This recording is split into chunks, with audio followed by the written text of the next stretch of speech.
Hello, Mgtows. Hello, man.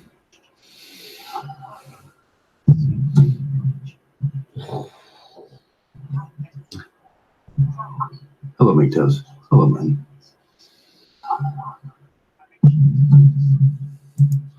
Okay, that sounds good.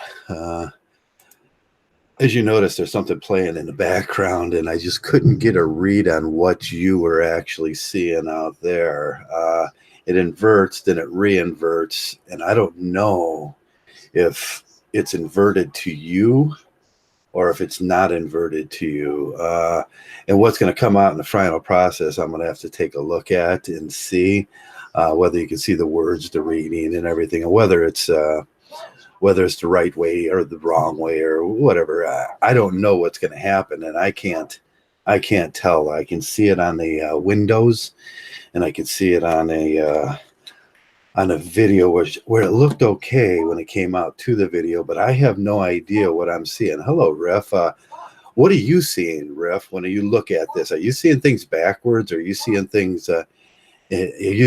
forward here? So today I just figured I would do an interesting topic, or just talk about a topic while I dissect what we're seeing on the board back there, and whether it's backwards or forwards to you. And I don't know how you're seeing it out to Mgtow and all that. Well, out to the public. I don't know what you are actually seeing. But today I figured I'd just talk about neo-feudalism. Neo-feudalism is something that we should all be interested in, how our governments take care of us and how our governments look after our properties and our lands and our right to own property. And right to own property is a real Mgtow thing. It's something that we very rarely talk about in Mgtow, but it's feudalism, and it's neo-feudalism and that sort of stuff. And so I see I still have the volume on that. So I'll turn that down. That's why I like it, because if I can control things from back of me, and I can put two keyboards in front of me and control what's in back of me and get it out to you in a correct way, then I'll be able to know. Then it'll be a better product. But I don't know what you're seeing. Hey, Riff, can you tell me what you're seeing back there? And Tara, tell me if you're seeing it inverted or you're seeing it the right way, because I don't know right now. So neo-feudalism, what is neo-feudalism? Neo-feudalism, we all know what feudalism is, and we all know what serfdom is. That's what when you have a totalitarian ruler, it's a bit blurry, but it's the right way around. So you're seeing it. See, when I look at it, it looks like it's, when I'm looking at it on my screen from the panel that I have, it looks like it's backwards. But you're seeing it forward. Yeah, that's a good thing, because that's the way it's going to come out on the final product. It's a green, yeah, cheapskate green screen, not bad. Just a bit dim, and yeah, I gotta adjust the focus and put everything together and everything, and get a better video playing in the background right now. I just needed to know what you were actually seeing, because I can't tell.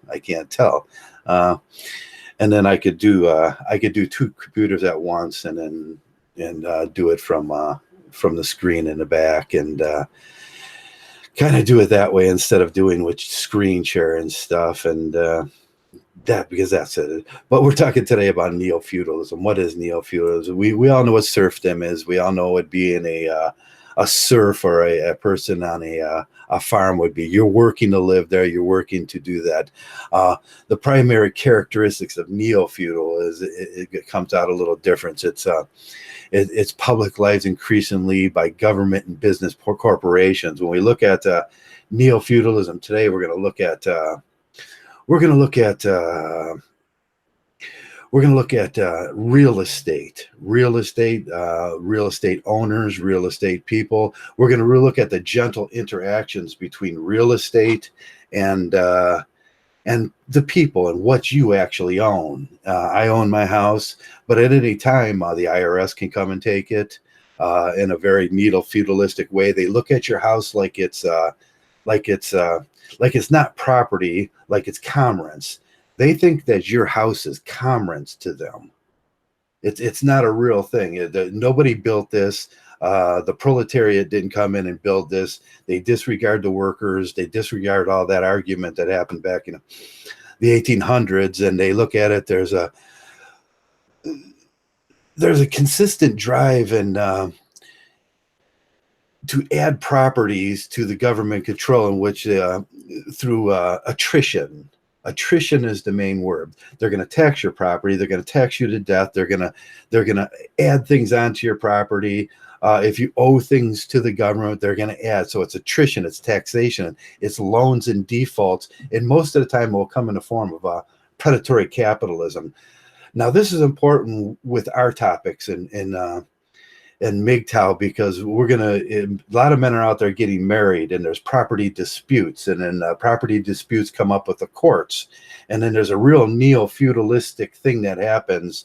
You're going to lose your house as a man, even though it was your house. You could lose your house to taxation afterwards on that. You could be taxed at a high rate just if the government or the state or the local figures do not if they do not if they reject your paperwork for a reduction through what's known as homesteading laws and stuff like that. You have private ownership is gone. You're paying for a house that could never be owned, in a sense that they are always taxing you. They're always the feudal. Who are the? We have to label these things, and we have to label who are the feudal lords. Who are these feudal lords that we are paying these house taxes to? I'm trying to figure out why Dougie's barking out there. Yeah, you're paying house taxes so the community could have a school. But that was always supposed to be taken care of with the federal government. The federal government was supposed to be taking care of schooling, but throw taxes on your house. Mental health comes in. Domestic violence and female violence comes in, where and a lot of times these houses that get seized in tax properties will end up as nonprofits for safe harbors for domestic violence. So we can see how this thing starts playing out in the Mgtow sphere. Can you ever own your house? Is your house something that you want to invest in? They look at your house as this capital property or commercial property, or it's just a monetary thing. They're not looking at it as a solid object that you belong to, like this jacket. This jacket's mine. If somebody tried to tax my jacket, what do you think would happen? Somebody come along and he says, I have the right to tax your jacket under commerce. Now that's the big argument, under commerce. They say the United States government and most governments have the ability to tax commerce. That's where this starts at. The ability to tax commerce is not the same as me owning a shirt or a jacket or a house or a car. They can give you licensure for your car. They can make you take licensure for being a nurse or an electrician or a plumber or a doctor, things like that, and tax the commerce on it and make sure things go in a way. But what the government does with housing taxes and feudal taxes, and I'll call them neo-feudalism taxes, is they make you into a renter under a slave mentality. Now, there's anti-slavery laws that go along in most countries. We have anti-slavery laws, unless you're say, a male in your divorce, then you're allowed to be put into slavery. So there's rental slave mentality on one, and there's say Bundy Ranch rebel mentality on the other side of this neo-feudalism thing. And let me see, that kind of stopped. That was supposed to rotate, so I lost that video. So it's probably my bandwidth there. You own a house that you can never own. They can tax it as it's cash, and it's looked at in investment wise as cash. If you get married, it's going to be looked at as a cash distribution. And if she gets half of your property, even though you owned it before, like if I did some really stupid thing right now, like I went out and got married, and then my assets were split up, my assets were split up, and and she would get half of that, and then I would get taxed I get taxed at a rate for that, and then that's where I see things. Taxation in neo-feudalism is kind of tough on men, and it seems to be a gender bias thing. When I talk to guys about how to, a couple of the guys in here, it's like, well, what do you do with this thing? Do you want to own a house? Do you want to have that in case I want to take a loan against it for a business or something? And that seems to be the only way now. Now we have a separate issue there with neo-feudalism. I take a loan against this house, this property, and I want to start a business, and that's property. And then we got two taxation things on the same loan. This is what I would say is where you got where it starts. Really, you're getting taxed for your business over here and your house over here. You're getting taxed for from the loan. Now, if they're really truly looking at your property as commerce that they can tax, why isn't it sunken as one? You put them into one thing. On your bills, it all comes out as one thing, and on your ledgers it would come out as all one thing. But you're paying you're paying a rent over here to a rental property that somebody else owns for your business in case if you're your startup, or you're going to buy another business through the same loan on that. And then they're getting taxed here and they're getting taxed here on the same. You're living in the same area. So they can tax you twice. Now, back in the 1780s, 90s, and 1776, we had a little war. We had a little war in this country that we were complaining about being taxed twice. Now, when you think about feudalism, you think about housing, you think about the proletariat, and you think about the business entities, which they will apply to everything to make sure they're getting their tax money, their rent. You're paying essentially taxation on houses, I believe, is theft, because they can't tax you twice. They're taxing they're already taxing you on your pay. That pay is used to buy the house. So they've taxed that pay already once, twice. Now they're going to tax it twice. And then what they were supposed to pay for out of the United States government, the FASA, we call it, that's federal income taxes. They're supposed to educate your children on that too, and they're not doing that. They're throwing the taxes back on the state, which the state or the local community is retaxing your house at a higher rate, and then you're paying for that almost three times, which the money that should have came out at the original. Now there's the question of, I own my house. I own this shirt, this jacket, this hat. I own this lighter, and they're taxing me on something that I already own, which is not commons anymore. It is owned property. The right to own private property in the United States is something that we've always believed of, and the right to own private property.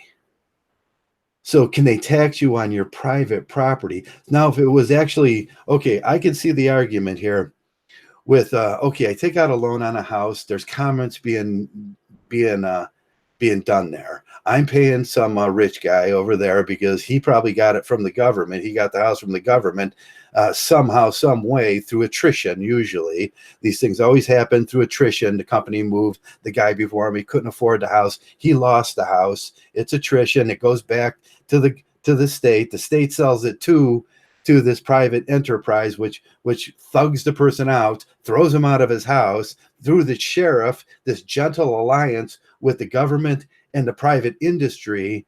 And then it gets recirculated into this sort of, so my question we have company store laws too. The government in itself becomes the company store at that point. And then these houses get resaled and resaled and resaled and resaled because people aren't staying, because people can't afford to stay anymore, because they shut down the businesses. Now it becomes advantageous for the government.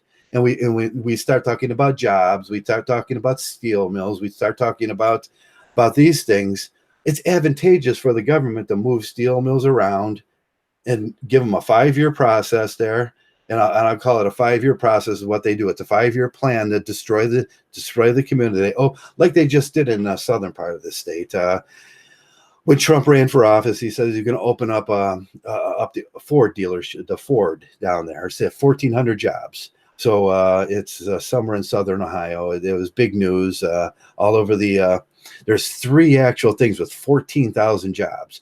So these are companies, the representation. Those men go into those companies, and automatically what they do is they buy the houses around the community so they can get back and forth to work. And they think, oh man, I'm going to have a job at Ford. Ford's a great job. I'll be able to buy my house, and then I'll live there forever, and I'll have a happy life. Now, 5 years down the line here, the company closes. Now, the company is involved in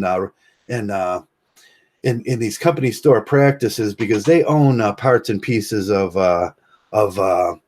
your Wall Street, your investments and everything. And this what happened a few years ago when the American economy dipped and crashed because they were overextended. A lot of companies were starting to move around.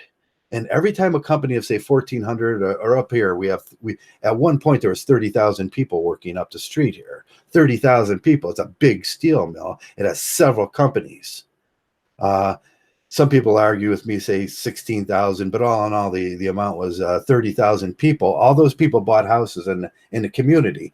Now the government, in its corrupt way, with real estate and business and their gentle alliance with these people, allowed this company to move from here to southern Ohio because they're making ingots down in southern Ohio. This closed up. Now the 30,000 houses that all these people bought go into default. Now, do you see where it's advantageous to start moving companies around? Especially if your government relies on housing loans and taxes from those housing loans. Every time someone defaults on a loan, there's some greedy guy up at Wall Street that benefits from that. And it goes up. And that's where we got the housing curve in the bubble, just like that curve back there. See that bubble now, it imploded from the middle down. And then, yeah, that was a good representation.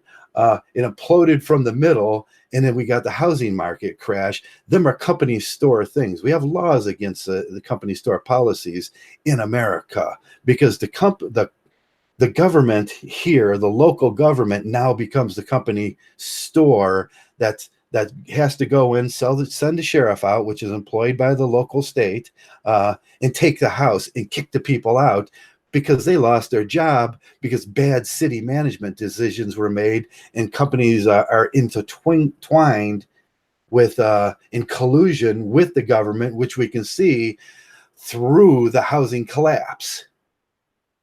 So now we're talking neo-feudalism instead of democracy in America. And it becomes self-evident to a Mgtow in these divorce industry and the divorce industry and several other things we talk about: our independence, our freedom, what we're going to do, how we're going to take this money that we've earned now, and we're not spending it on the gynocentric. We're talking about the neo-feudalism in our government. Now, the Bundy Ranch was about neo-feudalism. Now, I gave you 2 examples there of neo-feudalism and there's the rebel in neo-feudalism, which was the Bundy Ranch. And the rebel is important because that's back in 1776, the guys in America go and say, no, you're not going to tax me twice on that freaking tea, bitch. And that's what they do on your house taxes. They're taxing you twice, 3 times, 4 times. In a divorce, they'll start taxing you twice, 3 times on your pay. You pay the taxes, she gets to pay the money. She doesn't have to pay taxes on it. Then at the end of the year, you got to pay taxes and make up for that stuff. So you're taxed twice on that, or you're taxed for somebody else. And that's when it becomes slavery. She should pay the taxes on that, not you. You should write that off at the beginning. Anybody knows that. Anybody that's in business go, no, I will not pay taxes. I'm not going to pay taxes, dump it into a 401, and then have to pay taxes at the end. Because it's an investment. Marriages are like investments too. I'm not going to pay tax. Divorces are more like investments to your future. Divestments is what we're talking about. They're divestments to your future. Now your house becomes collateral and cash and prizes for her. It's for sale. sheriff sale, profits are split up, the government makes their money, she makes their money, and you're sitting there going, boo hoo, fuck, what did I do?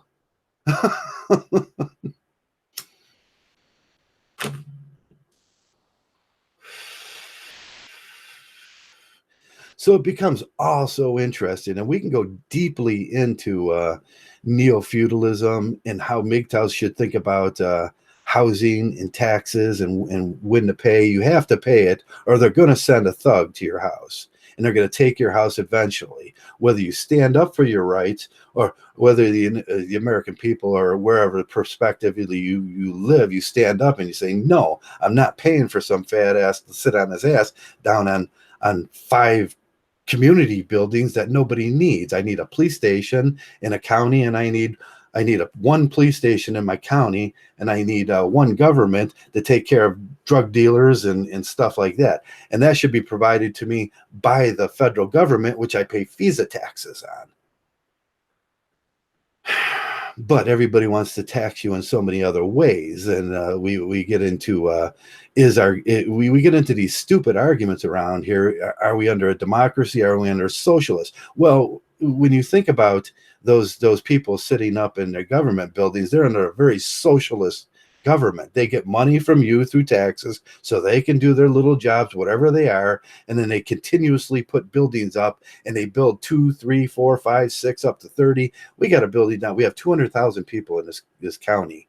We have a 30 to 40 million dollar building in the center of the county seat. And we have a 30, 40 million dollar building down here. And then over there, we got a 20, 30 dollar. In my area, we got 7 county buildings, not including the federal county building, which you paid for out of your taxes too. So we're talking billions of dollars in buildings just in this area, just in this little county that I live of 200,000. Well, who do you think paid for that? You paid for that. Now that all goes onto your property. Your property. These are things we have to start talking about, because our government ourselves has become them English that we so didn't want. That English policy, paying the king for, so he can send us tea. We threw that shit back in the ocean, and we blamed it on a bunch of Indians, and we started some guy on fire and tarred him and feathered him, but and then we started a little war over that. But Americans have to start thinking about this, and Mgtows are going to have to start thinking about this, because we're the future, and there's no denying that we are the future. Mgtow is the future of this country. Rationalism, I think male rationalism is the new philosophy now. Male rationalism. They can call it what they want, but red pill, they'll call it red pill, but what it is male rationalism, and it's all of us doing this the rational male, the pragmatic male, and we're starting to go, I'm thinking about this shit now. I'm not blindly accepting all this bull that the government's pulling on us, and we have to talk about it. And I think Mgtow's a good forum for it, as long as we keep we're not doing violent acts. We're very nonviolent. We just want to talk, and we want to have our in Mgtow. What we're talking about is we want to have our grievances redressed, and that's what we've been calling for 40 years. How they have our grievances regressed. Now, every time I've ever seen an MRA or a Mgtow or somebody go down to the 2nd district down there, the courthouse, and file to have male rights grievances regressed, they were thrown out. So in our Constitution, it says we have the right to have our grievances redressed, regressed, which word they use there. And but unless you're a male, then at the bottom of every what is slavery on every state, slavery is prohibited. Slavery is defined by one person working for another person without pay. But in the sub letters on that, there'll be, unless it's for divorce through separation and child support. Unless you're a male, that's what they're saying. Unless you're a male, then slavery is okay. And there's 4 violations of male rights within that, and we want to have our grievances redressed. But We can't even get that, and that's another violation of our rights. So so we have to start thinking about these things. Let's see who else is in today, so I can say. And basically, I'm just doing this this video because I don't know what I'm seeing back here. Uh, and I rely on you guys to tell me if it's going to come. I'll be able to go back, and what I'm seeing right now is it's backwards. And but I don't know if that's what you're seeing, if it's backwards. So until I see the video, see the sound, look at the quality of it, make the adjustments, I can't. I don't know, and until I do that, and let me see. Hello, Prune Juice. Hello, Riff. Hello, Charon. Hello, everybody. Let's see what you guys got. The slavery was put to the end as an acceptable practice, but it doesn't mean it left the hearts. Yeah, it does. Slavery is still in the hearts of men. Well, it's basically in the hearts of women, because women like slavery at the end of any relationship, any domestic relationships, and that's all I call them, marriages, and they like to be taken care of after by somebody else's pay, by your back. At the end of that domestic relationship, and there's some guy up in your state house or your prospective I think you live in Australia, and think, let me know if you're wrong, in your prospective government that's going to white knight that shit and make you pay, and that's slavery. But it never left the hearts of women, and a lot of people. And when we look at slavery, um, the work environment, we have to look at work environment. We have to look at who's paying and make sure people get paid, or else it's slavery. We can't be forcing people, prisoners and stuff like that, to do work for no pay, which we really do, because we have a public prison system now that, by the way, has 2.4 million people in jail in America. And Google can try to spy on us as much as they like. Yeah, they will spy on you as much as they like. I don't think I'm going to get any. If I'm talking neo-feudalism, they're going to hate me, because Google in itself. And I was thinking about Google and YouTube, and how they have investments in private funds, and they have investment in real estate. So of course they don't want people to be talking about neo-feudalism and actual home ownership. They don't want to be talking about, this is my shirt, and if you try to tax me for having a shirt, the same as after I pay off my house, it's totally 100% paid off. It's like a shirt. It has no value to anybody but me, unless I want to sell it. It has no value. And that's when we get into religious arguments of metaphorical types of what the government's coveting on you. They covet your house. They covet your house as it's a commercial enterprise, not a house. It's money to them. And that's why we had the housing collapse. Nobody wants you talking about neo-feudalism, but I think it's the job of a Mgtow to sometimes these are off topics too. The job of a Mgtow is really we start asking questions about what we see in the world, and it's our philosophy. I was going to do a philosophy thing today on how you visualize the world and everything, but I decided not to. We'll do that some other time.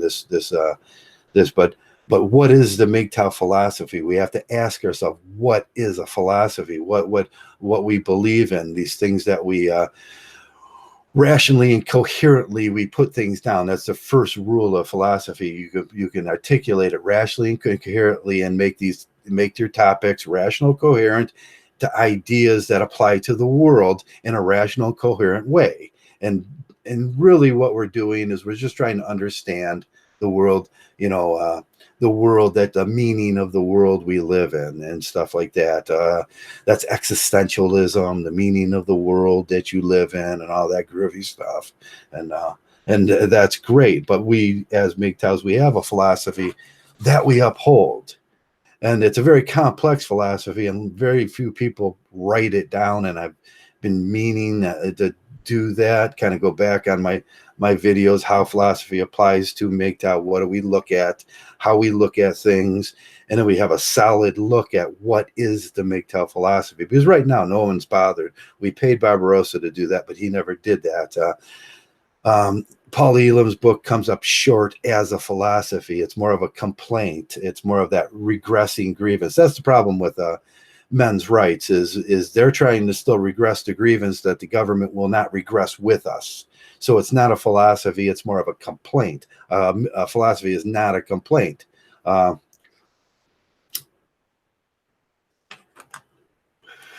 I hear the line all the time, Mgtow's not a movement, it's a philosophy. I just laugh because I'm very brief. I know a lot about what a movement is and what a movement isn't.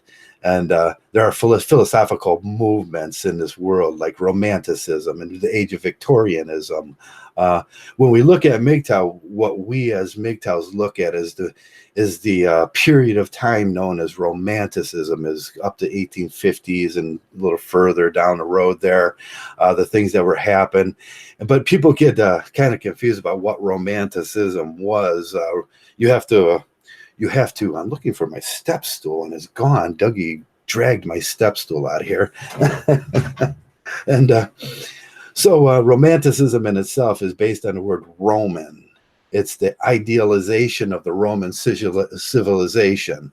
Romanticism, we romanticize the past. And that's what they did. They were romanticizing the past in the period of Romanticism, brought on by an industrial revolution that was here. So they're looking at their industrial revolution. They're going, oh my God.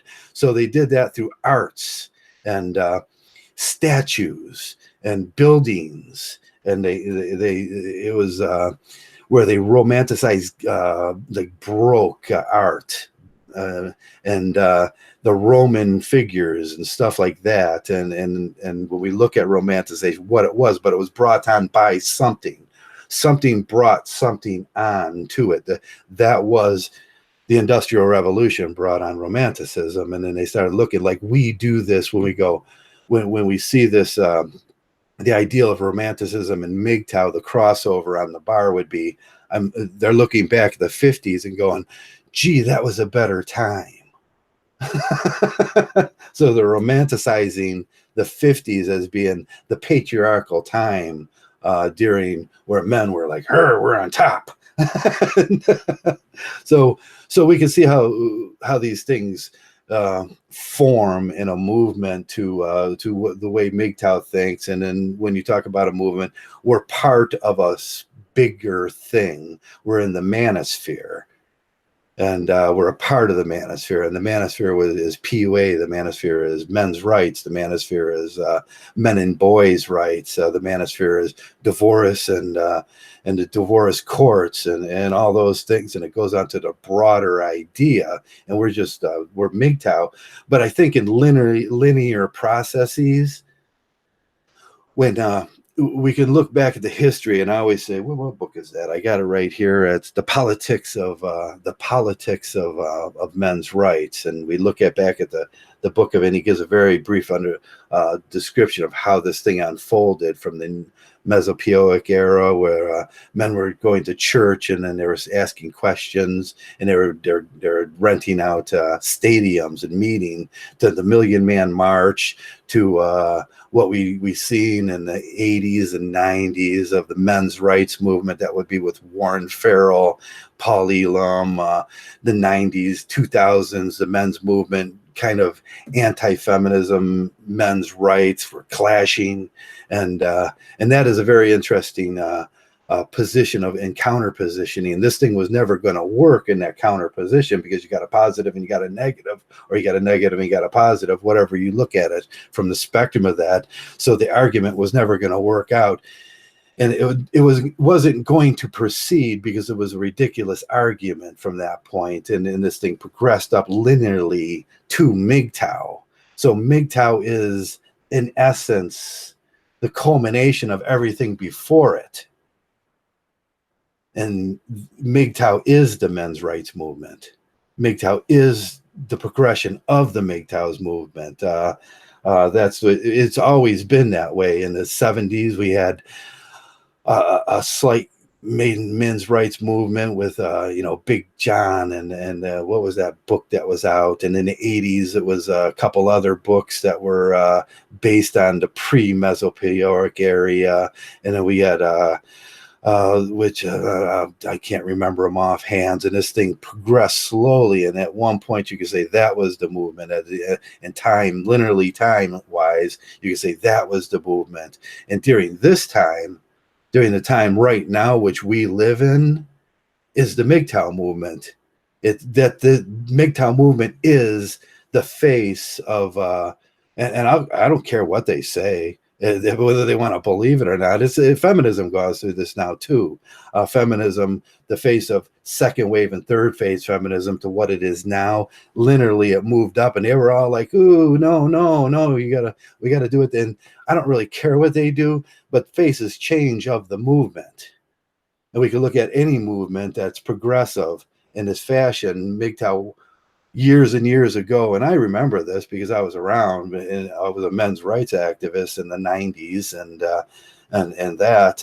Angry Harry was around, and he was the face of the men's rights movement for a while, but he went away, and then the next Neo came around. That's where we started putting these things together in our mind, and we started, well, we got this red pill enlightenment and thing happening, and we see that the next Neo is coming around, and then Barbaros and Stardust, and then it moved over to here, and then Mgtow and the culmination grew, and people want to hijack that too, like those ass turds. What are those two PUAs that let's say it was the masculinity movement or whatever that, and they have some documentation that I looked at and said, no, that's not documentation. That's just the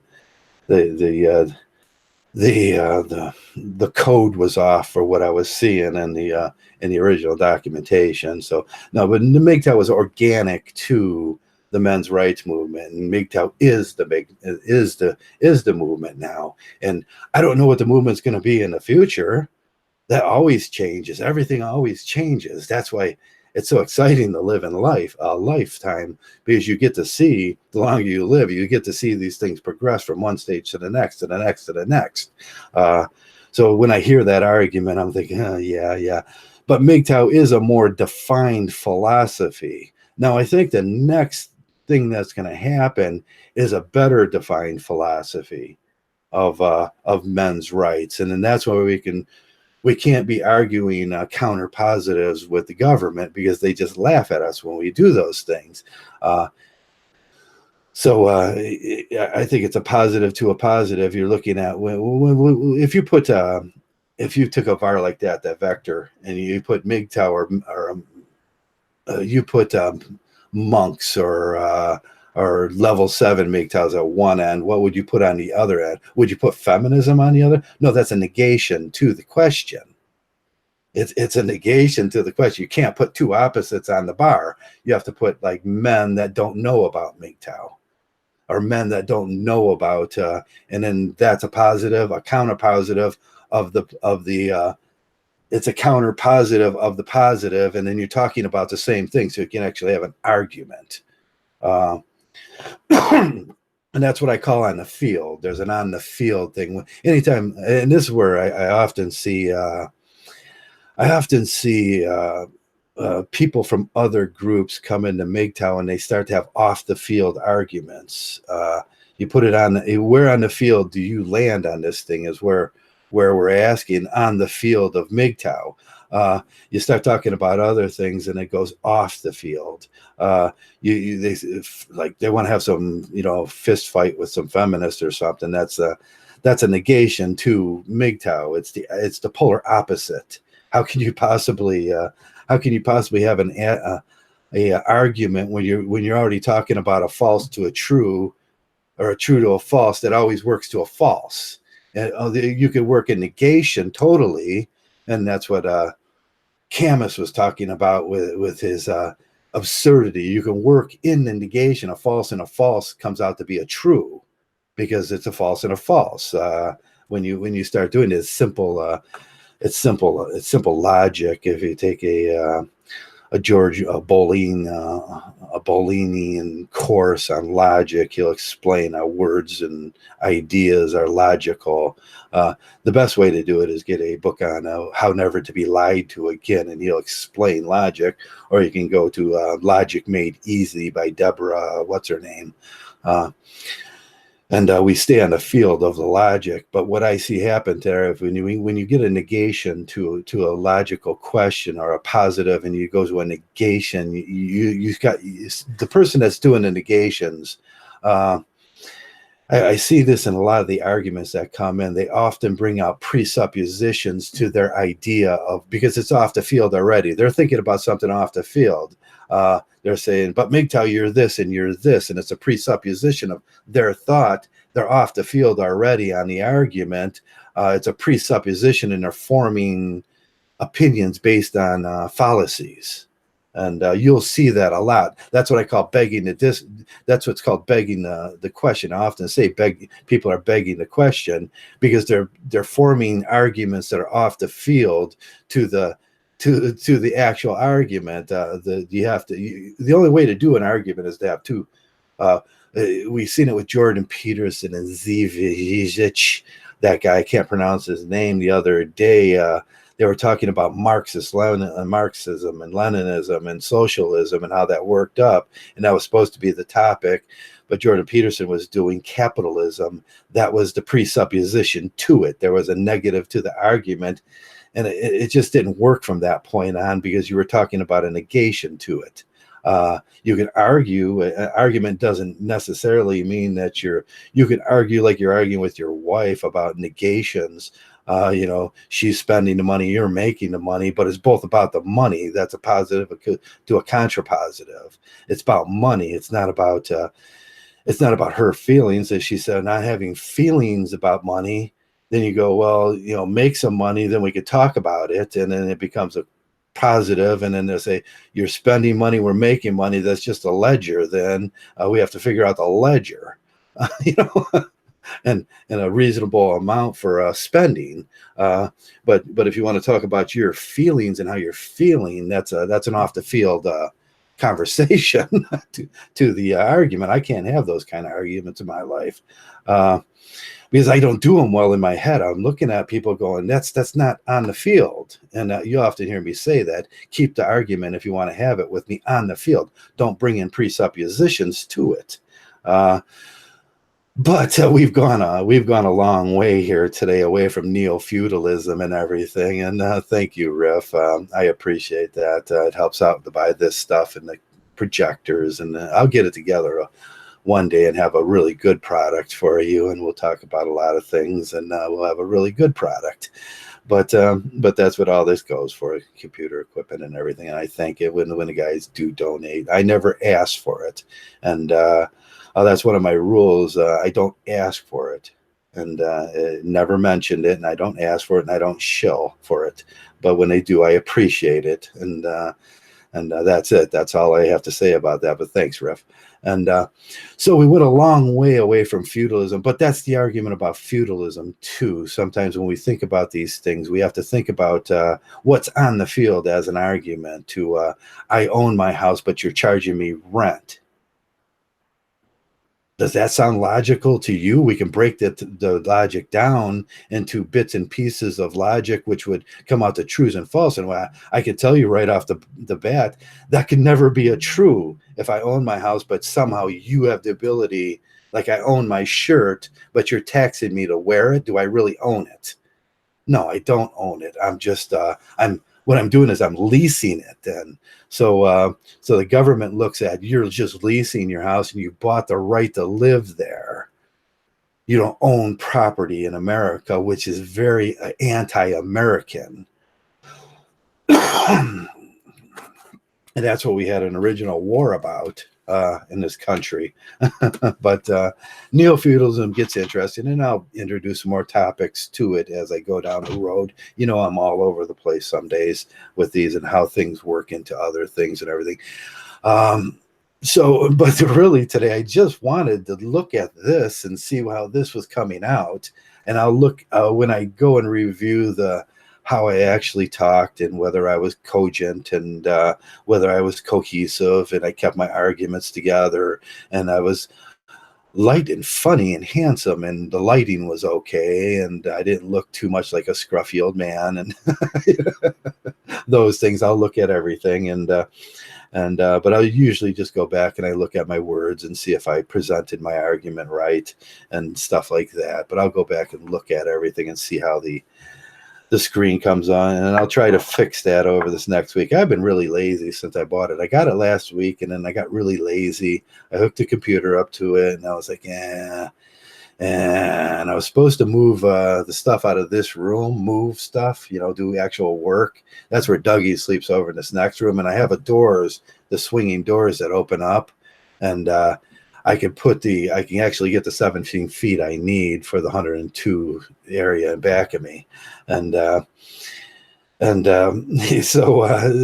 but I have to carry things out to the garage. And I was thinking about getting a couple kids in a neighborhood to help me carry all the garbage out in there. That's the old kids' room, the room stuck in time. I'm going to move past the room stuck in time, and I'm going to move all that stuff out into the garage and put it in there and get my office back so I can put all this stuff into there and have a better project. I got to paint in there and stuff. And Dougie, he's made some messes. Ooh, did he make some messes in there? He made the carpet into a living nightmare. I don't know what that dog was thinking. He grabs the carpet and he starts chewing on it. Then he pulls it up and then he makes this little thing and then he sleeps on it. And he doesn't want two of them. He wants three or four and he eats the carpet.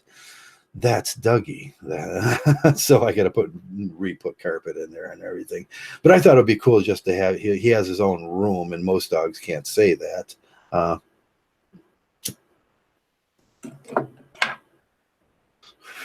Yeah, child labor laws. Now, I was a victim of child labor laws. Child labor, when I was in the 70s, it was more accepted. When I went out to, I come from a poor Irish family, so very early at 12 years old, I had to go work, and I worked at a place that had caustic chemicals in there, I look back at child labor laws. I was talking to somebody one day, and we were looking over my Social Security report, which I put in my resume to see, the show I've worked all my life, and I says, hey, look at that, and look at the beginning of that, and he goes, what? And I was talking to a guy that I was trying to get a job with, and I go, look at that, and he's and do the date in your head, and I says, he says, oh, you're paying taxes, and you were a 12-year-old kid. And I said, yeah, I paid taxes as a 12-year-old kid because I was working and violating child labor laws, and the government was making money on it. And now when I think about child labor laws and the government charging a 12-year-old kid taxes, I think, man, you owe me something. And I would like to take that argument to the Supreme Court and say, you son of a bitches took taxes out of me when I was 12 years old. Now I want the interest on all that taxes from 12, 13, 14 up to 15, 16 when I can sign off legally onto a work permit. Bastards.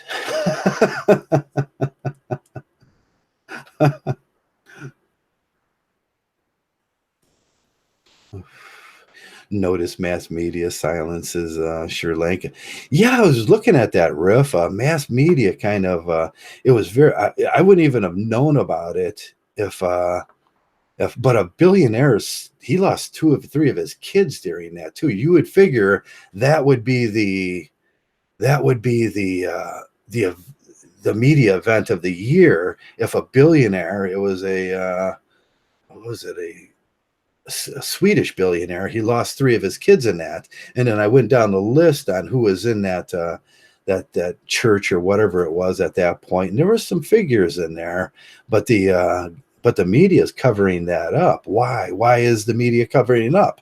It should be the event, along with Notre Dame too. Now Notre Dame was a big event, and it was an attack on the Catholic Church, and the media was doing that thing where they were doing no, it wasn't terrorism. No, it wasn't. But 20 churches in France had just been vandalized that 2 weeks before that. So obviously, a thinking man's going to put two and two. And I know correlation is not causation or connectivity, but hey, any thinking man's going to go, yeah. Yeah, it was. So we've had 2 events here. And then we have Sri Lanka, which was another event following this event, following the vandalism of churches, following a lot of other stuff that's starting to look like terrorism is on that upswing, just like that. It's on an upswing. So we got all these jackasses in our government that's taking billions and trillions of our dollars saying, hey, we got terrorism defeated. We beat ISIS. Bullshit, you beat it. Are we really? We're not. It was a billionaire just lost 3 of his kids. You think he's going to be happy in that billionaires club? 14-year-old can get work permits through. It's rare though. Yeah, Terrence, a 14-year-old can. It used to be, but it's rare now for them to give it out because they realize that you shouldn't be. If you're working as a child, you're a child laborer, and it's not right. And the government sort of backs. But when I was working, I mean, I think they owe me I think they owe me a little settlement, and I would like to fill that out. And when I was 12, I worked and I paid taxes, and I paid taxes to a government that made money on child labor. It's like, son of a bitch. But protecting Muslims, and yeah, they don't want to. The media right now, whatever side of the media it is, and I don't think there's sides in the media. The media does what's in the media's best interest, and it's in the media's best interest since they just had a few they have to go into these. And I feel sorry for the media sometimes, and I'm empathetic about going into a war zone or going into a hostile country like Turkey or the Arab Emirates, and a lot of banking goes through the Arab Emirates and everything. And sometimes these media outlets have to deal with countries like Saudi Arabia and oil, but you have to go into these and report fairly, and they don't want fair reporting, and they never want to be accused of what they did to us in 9/11. I mean, no, they don't want to be accused of that again. But it's so obvious nowadays sometimes that's when fair and honest reporting. I think you say it. There are possibilities that this would be terrorism, and giving the past 2 weeks in France before that, yeah, it's a very good possibility. When I looked at that, I would say, okay, now the week before that, 3 black churches were burnt down in Southern America, and everybody automatically went to KKK. They didn't know, but it was obvious. Certain things are obvious. And the media in that instance was ready to jump on the KKK about that, but it just so happened to be the sheriff's son. Did you read about that one, guys? It was the sheriff in the community's son, and he was he was radicalized by some groups and everything, and he was out burning down Baptist churches. So we can see sometimes they're wrong, sometimes they're right, sometimes he got half truths too. Was he radicalized? Yes, he was radicalized. And then we can see the idea of bigotry from that end, but we can't see the idea of bigotry when it comes at us as white people. And it does come at us to us as white people a lot, and but we're not allowed to say it. And the media doesn't want to push it. The media is very delicate on these things.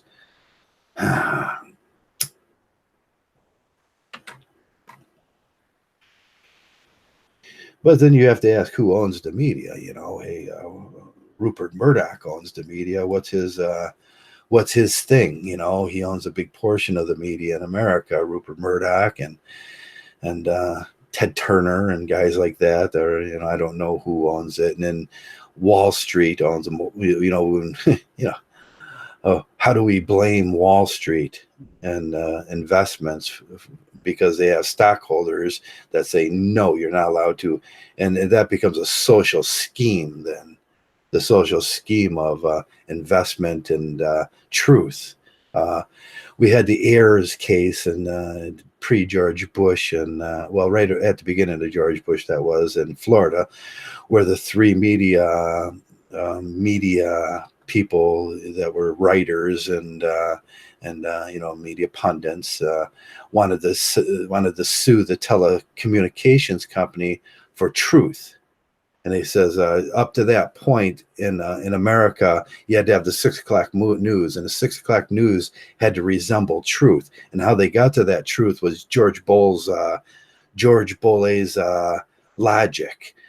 You run everything to a truth table, and if it comes out through a truth table truthfully correct, you're allowed to say it on the 6 o'clock news.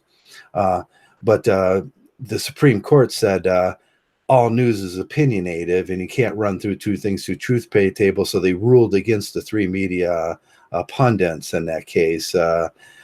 And they said news is all opinion based, and you're allowed to have your own opinion. Now that was George Bush in that time, but now we see how that came around again, and what Trump is saying about fake news and everything. Well, under the same political party that did that when it was convenient for the telecommunications companies that you guys are obviously backing, you got lots of money from, is okay then, but when it comes back to you in backlash, is it okay? Is it okay because now it's backlash because other people have figured out how to get their truth out, their opinionated truth? And I like to stay centrist in these arguments, but hey, somebody kicked the sleeping dog there, and it wasn't me. It was George Bush, and I think it's something that we really have to look at again and say, hey, does the truth have to be logically the truth to say it on the news? And that's the question we ask in here when you hear about they're having emotional truths and on social media. Say, let's take Alex Jones. People are having feelings about what Alex Jones was saying. Was Alex Jones saying the truth, or was he giving a lie? You can run down some of the conspiracy theories, and you say that no, this would run to a false, and that's the way it would happen pre-86. But we have social media now, which run under the laws of it's objective truth or subjective truth, and everybody has their special brand of subjective truth. It's what gives me the ability to say what I say about Mgtow. I don't think I kind of keep within the rules because I run truth tables on these things that I say, and I have objective scientific proof too, but they don't care about that. They're having feelings, and feelings can't be measured. That was the counterpositive. So you're having feelings against this. I can't measure that. I don't know if it's a negative. It's ambiguous to me whether it's a negative or a positive, or where it lands on the contrapositive scale. I can't do that in my head because I can't measure your feelings about the way you feel about someone saying something. It's an opinion based. That's why the Supreme Court, when they did that, they really didn't think about what they were doing and how it would grow out to what we have now. So that's an interesting idea. Separation of church and state is fine. Yeah, separation of church. That's how you're supposed to. At least in our, you have the right to believe in what you want to, and you don't have the right to force that on anybody else. That's what our First Amendment says. You can believe what you want, and the thing is, do you believe it? That's the question that was asked there. Do you really believe this? If you started a 401. If I started a 401 nonprofit to do Mgtow as a religion and people can donate to me and it's be under a nonprofit, and the first question they would ask me is, do you believe in what you're saying? And I would say, yes, I believe in what I'm saying. And like, okay, under the Constitution, you have the right to run a nonprofit. But if you're proven at a point, that's some of the arguments come up after this with Jimmy Baker. He went to jail because it was proven at a point that he didn't believe what he was saying. And thus he violated many laws. So watch out how you the cognitive dissonance in what you say. That's a good lesson to us all. You can't say one thing and then say another thing on it, and those contradicting truths might lead to some problem with the legal aspects of that if you have contradicting truth. Now that's where I think they got up Alex Jones too, and how we look at social media. If you have a contradicting truth, then it's ambiguous and it's absurd to say those things. Contradicting truths are absurd. It's like saying, I'm a monk, but I like to screw around with the girls. And I see a lot of people do this. They say they come into Mgtow and they go, I want to be a Mgtow monk, but I want to screw around with the girls. Now just put that on the bar of truth. Monk, a whores. No, one's a negation of the other. It's a negative argument. It doesn't work out. It doesn't run to a true. Now, if you want to go monk and making beer, it's a positive. It's okay. Monks like to make beer. It would run to a truth and a statement. A monk. Do monks have idealism? You put idealism on one end of the and you put monks. Yes, idealism. And what are monks looking for? They're looking for enlightenment. So the argument would be enlightenment to monk. And that's a positive, and both of the contrapositive and the positive are both on the field in the argument. It's not monk and whores.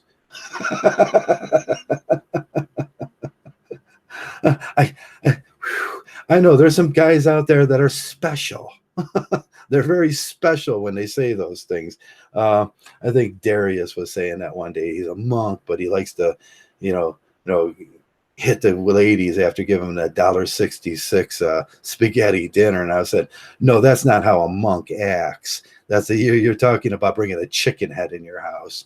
It's like, no, monks don't do that.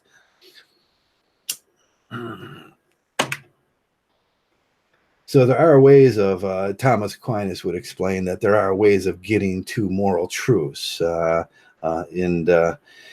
I think Marcus the Metaphysical went on a video about how do you get to a moral truth when you say things like that. You can't be ambiguous when you say things like that. But that's a philosophy, and the first rule of philosophy is don't be ambiguous. Be cohesive in your language, and your language must be the language of oneism.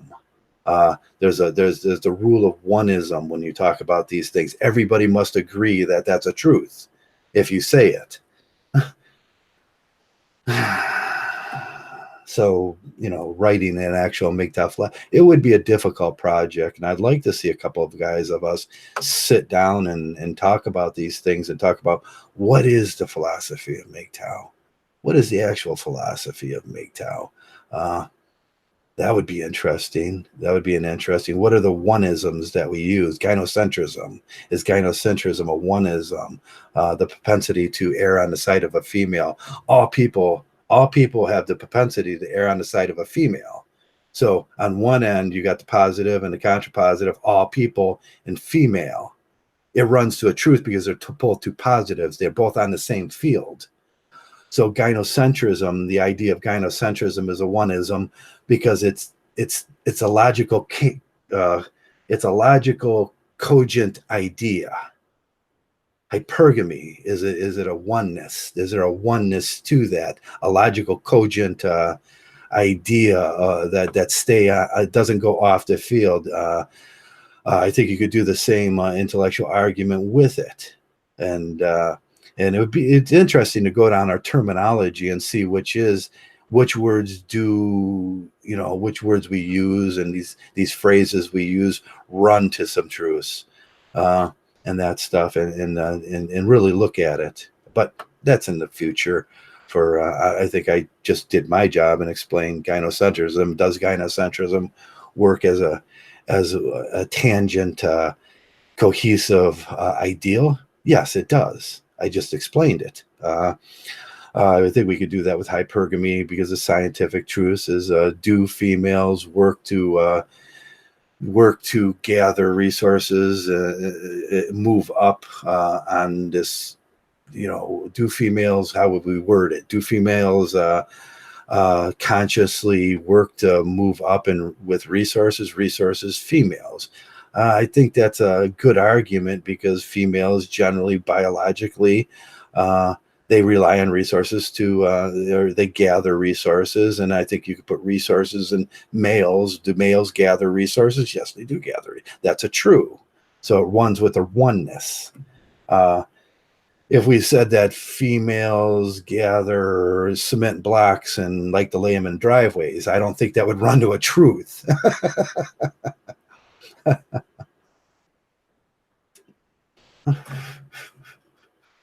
So there's a oneness in our, we can see this. And often I think about this, when I'm just kind of doing my introspections during the day and doing my meditation. And I often think about how cohesive Mgtow is and its philosophy. And most of the time it will work out. You can see the threads that build out and a tangent cohesive philosophy. Some people can't see that. Some people do absurdism, like I'm a monk, but I like horrors. And that's not permittable, because it runs to a negative. And no, it's not permittable to say those things or be that or project yourself as that. That's absurdity. When I see these absurdities, and me and SFM, we talk about absurdities a lot. What is the absurd statements that some Mgtows make? Absurdity is based on truth. And they would say one thing on one end of the bar and say a negative on the other bar. And I think with the argument that comes in that I often give is, when you Mgtows are just like feminists. You put Mgtows and feminists. No, those are the contra opposites of each other. One is a negation to the other. You can't put that and then start a presuppositions in your argument, because those are begging the question arguments, because of the very fact that it never ran to a truth to begin with.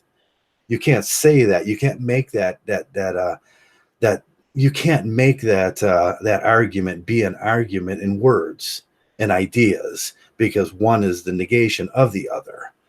So they don't run to a true. And you can't even start, because I know what the next word, Mgtow, you guys think this way. And I know that's what your idea of the way we think. That's a presupposition that you just put in that I don't believe that. And I don't have to believe it. So their whole arguments are, and I see this argument play out so many times a day, it makes my head hurt. And I'm like, oh, they did it again. Every day they come to us and they do that argument. It's crazy. It's crazy, batshit crazy is what it is. And but I think I've run too far here today, and I've talked about too many things. And I think it's just the way I think. And I hope you're all having a great day. And it's Tuesday. Tuesday's inspiring. I made Chinese we went to the Chinese store, and I bought Chinese noodles.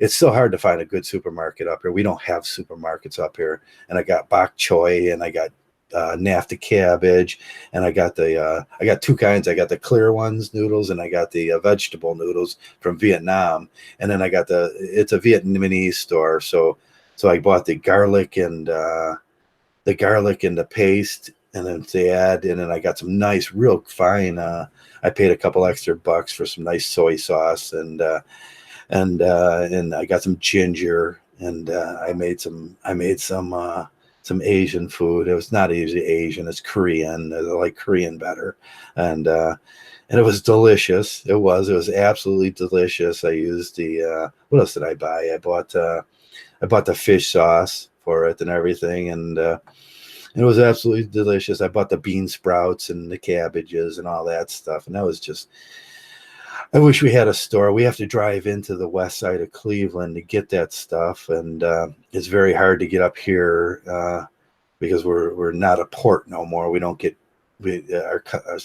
our community doesn't act as a port anymore. So we get seconds and hand me downs from the big cities. But that was nice, and it's a good way to understand how distribution works too of commodities. If you want to understand distribution of commodities, just think about your Chinese or your Asian supermarket, and you start looking at your Asian supermarket, and you'll see that the food, if you're 40 miles away from a port, you're not going to get bok choy, you're not going to get NAFTA cabbage, you're not going to get bean sprouts because they start going bad. Trucking is, they truck them around, and you're going to get those little frozen things instead of homemade stuff. And it's fresh ginger. I'm surprised we get fresh ginger out here. But you can start seeing how distribution lays out in your country, and how important logistics are, and how important it is to live in a city with a port. And if you live in a city with a port, they say you're going to get more organic food. Your life is going to be better. There's going to be more happiness. This is going to be better food that's better for you, that doesn't have all the preservatives on it. But if you live inner to it starts getting hard to make really nice things to eat. But that's not here nor there. That's off the subject. We'll talk about that someday, about distribution and stuff like that, and how we can work in socialism versus capitalism. And socialism is distribution, capitalism is sales. How sales works on first, second, and third markets and tiers like that towards total distribution, which is socialism. And in socialism, that's an ununderstood thing. People go off the field with it. It's just a system of distribution. You would never go sell something. I'm not growing a field of rice or something in Russia and then thinking I'm going to go sell it. No, I already have a buyer. So it's a simple system of distribution.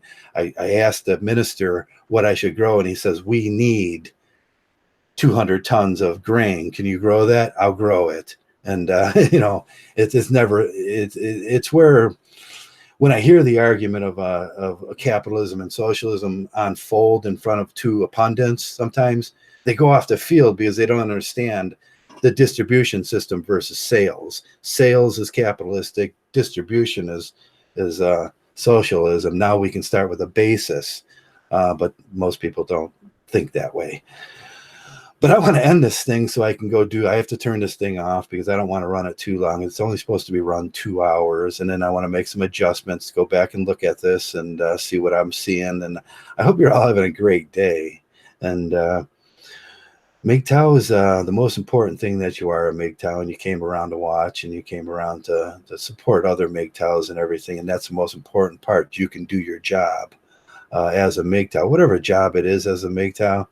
That's groovy, man. Just keep on doing your job. And I love that. And that's when I'll end this thing by saying, thanks a lot for being Mgtow.